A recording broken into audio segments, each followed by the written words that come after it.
जो नज़र बचा के गुज़र गए मेरे सामने से अभी-अभी, जो नज़र बचा के गुज़र गए मेरे सामने से अभी-अभी, ये मेरे ही शहर के लोग थे, मेरे घर से घर है मिला हुआ।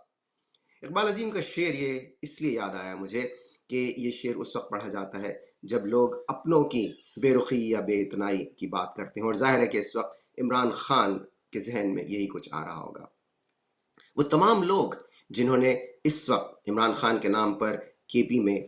सूबाई जो उनकी हुकूमत है वहाँ पर उन्होंने सरकारी ओहदे हासिल किए हुए हैं, चाहे वो चीफ मिनिस्टर हो, चाहे वो उनकी काबीना हो, चाहे वो दीगर लोग हों, या फिर वो लोग जिनके पास कोई सरकारी ओहदा तो नहीं है लेकिन पार्टी के ओहदे हैं। और ऐसे बहुत से लोग जो ओवरसीज यानी अमेरिका यहाँ रहते हैं,